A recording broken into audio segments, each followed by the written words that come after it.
વીટીવીના દર્શકોને નમસ્કાર. ત્રિનેત્ર સાથે હું છું કશિશ. ત્રિનેત્રની શરૂઆત કરીએ તો છેલ્લા કેટલાય સમયથી લગ્નેતર સંબંધોમાં હત્યાની ઘટનાઓમાં સતત વધારો થઈ રહ્યો છે. આવી જ એક ઘટના બની છે રાજકોટમાં. પત્નીના આડા સંબંધોથી કંટાળેલા પતિએ પત્નીને ગોળી મારી દીધી અને પછી પોતે પણ આપઘાત કરી લીધો. ઘટનાથી સમગ્ર વિસ્તારમાં અરેરાટી વ્યાપી ગઈ છે. કાકી ભત્રીજા વચ્ચેના આડા સંબંધોનું કરુણ અંજામ આવ્યો છે.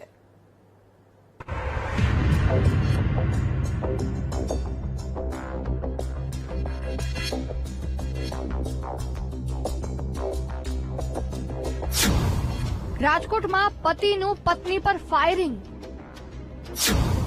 પતિએ પોતાના લમણે ગોળી મારી આપઘાત કર્યો. કાકી ભત્રીજા વચ્ચે પાંગરેલા પ્રેમનો કરુણ અંજામ. રાજકોટના નાગેશ્વરની એક બિલ્ડિંગના ગ્રાઉન્ડમાં કરુણ ઘટના બની. પ્રેમ સંબંધમાં પતિ પત્ની વચ્ચે ઝઘડો થતા 1.5 મહિનાથી ચાલતી તકરારનો કરુણ અંજામ આવ્યો. ઉશ્કેરાયેલા પતિએ સવારના સમયે યોગમાંથી પરત આવી રહેલી પત્ની પર ફાયરિંગ કરી. પોતે પણ લમણે ગોળી મારી આત્મહત્યા કરી લીધી. જોકે હાલ પત્નીની હાલત ગંભીર છે. તેને પહેલા સિવિલમાં અને ત્યાંથી સારવાર માટે ખાનગી હોસ્પિટલમાં દાખલ કરાઈ. પોલીસે ઘટનાની તપાસ શરૂ કરી છે. આજે ગાંધીગ્રામ પોલીસ સ્ટેશનના નાગેશ્વર સોસાયટી વિસ્તારમાં એક હત્યાનો બનાવ બનેલ છે.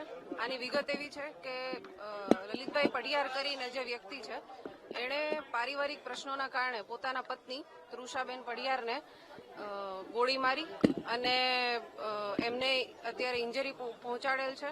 આ તૃષાબેન છે અત્યારે હાલ હોસ્પિટલમાં એડમિટ છે. એમની સારવાર ચાલુ છે અને એમની અત્યારે હાલ ક્રિટિકલ કન્ડિશન છે.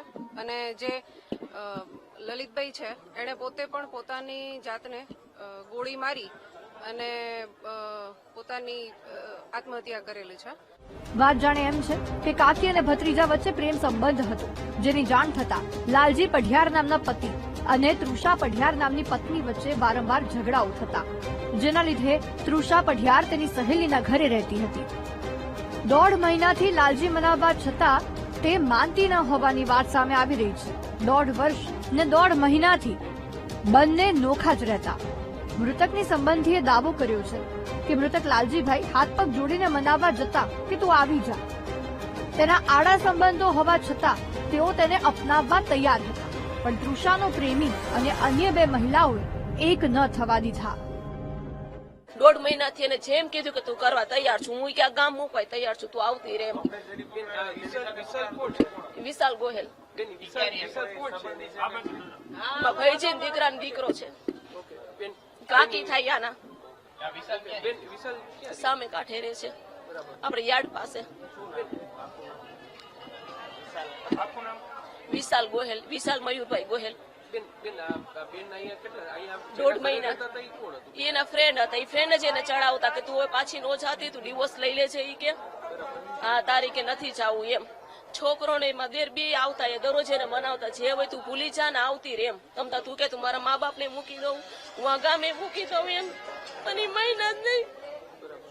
મૃતકના પરિવારની માંગ છે કે સરકાર આમાં કંઈ કરે, સારો નિર્ણય લઈને જે બધા સંડોવાયેલા હોય તેમને કડકમાં કડક સજા આપે. મૃતકની બહેને માંગ કરી છે કે સરકારને પગે લાગીને પ્રાર્થના કરું છું કે મારા ભાઈની હાલત થઈ એનાથી વિશેષ એની પત્નીની હાલત થવી જોઈએ, ત્યારે જ લાલજી પઢિયારની આત્માને શાંતિ મળશે. શનિ મયડ, વીટીવી ન્યૂઝ, રાજકોટ.